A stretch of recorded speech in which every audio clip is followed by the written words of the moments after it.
Jason, I have no doubt you're doing God's work, and another man who's also doing God's work. He also testified at the same hearing as you, former director of the special operations at the DEA, Drug Enforcement Agency, Derek Maltz. Derek, thank you so much for joining Jason and I.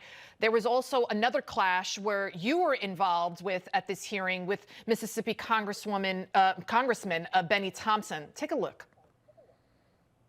I'm embarrassed for the Republican majority wasting the committee's time on so-called investigations. Today's hearing is yet another stunt to appease that crowd. The administration's policies related to the border are a recipe for disaster. And I'm not a MAGA lunatic, okay? Without border security, we have no country. Thank you very much. And for the ranking member, sorry we're wasting your time. Hold on a minute. Why you reference me?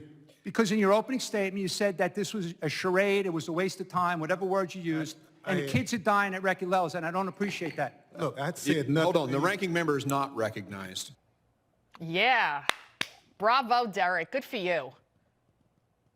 Lidia, thanks for having me back, especially with Jason. We went up there, like he said, to educate Congress, to educate the American people. As you can see behind me, I just put up my new banners I received from Facing Fentanyl. Thousands and thousands of dead kids around America, and our Congress wants to have a political show. Like, bottom line is, this administration reversed very sound Homeland Security policies at the border. And some of the best experts we've ever had working in Homeland Security at Border Patrol, ICE, CBP, these guys worked on the border. They understood what needed to be done. It wasn't a political thing. And that's what really aggravated me, Lidia. I didn't go there waving a, Trump flag. And he must have said 6 or 7 times the MAGA, extremists and the MAGA schemes and all this stuff. Bottom line is that we're just trying to keep American kids safe. That's really what we're trying to do. And you know what? You don't have to be an expert in immigration or Homeland Security to understand letting millions of unknowns into our country is really, really a catastrophic concept. One last thing. Just keep in mind, Cleveland just had to announce the second emergency alert. There were 9 dead in a 24-hour period last week. And then in June, there were 5 dead in a 12-hour period. They've never had this amount of dead people from fentanyl poison. And this is something brand new.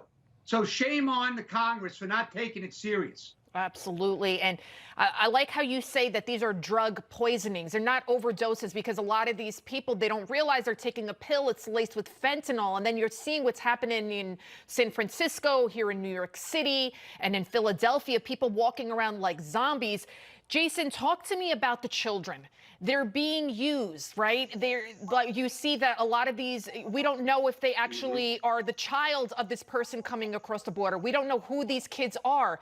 This is very dangerous. Also, they're coming in with potential diseases, and they could also be used to smuggle drugs in. Talk to me about how the children are being used. Yeah, sure. When you talk about the unaccompanied alien children that are crossing, that's the term that's used by CBP when they encounter them.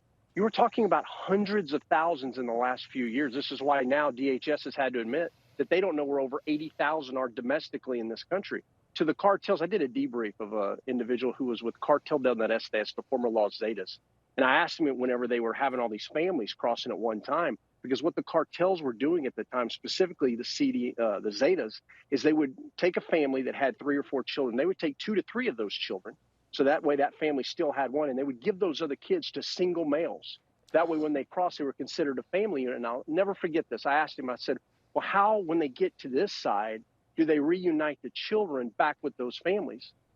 And he says, well, who I can't tell you exactly the words, because it basically he's cursing, but he's saying, who gives a hell? Nobody cares about that. This is what has been taking place. I mean, when the cartels are so emboldened that they'll literally put wristbands on men, women, and children. I've seen those wristbands on a 10-day-old child. This is what has been taking place. And yet Americans haven't been told this is the job of the United States intelligence agencies. This is the job of the federal law enforcement agencies, and they are missing in action. I just want to say one last thing.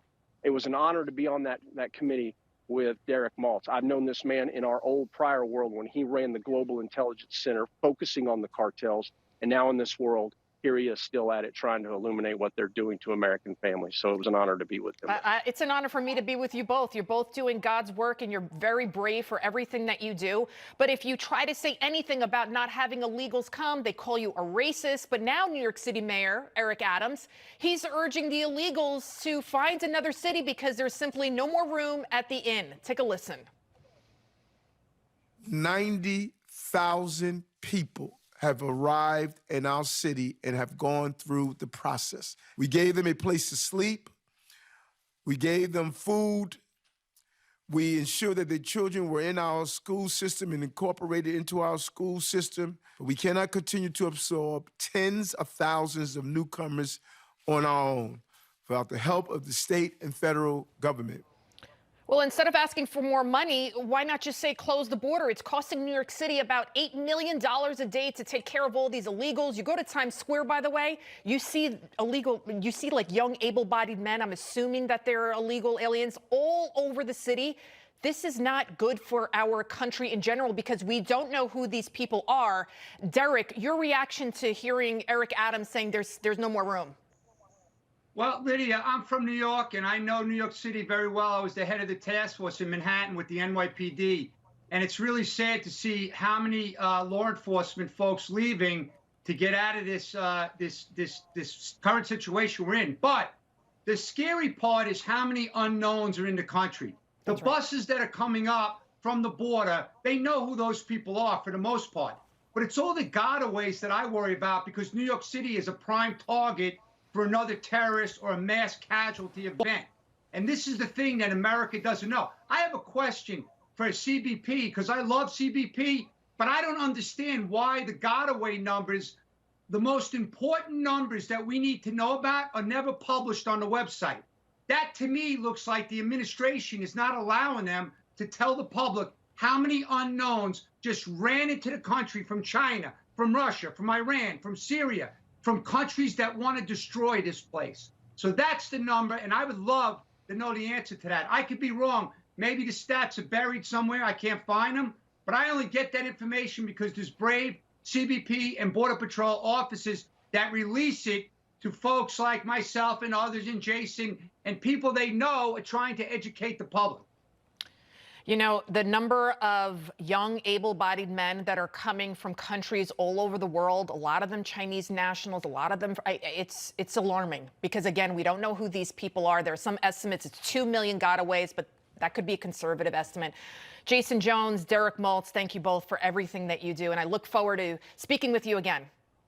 Thank you, Lydia.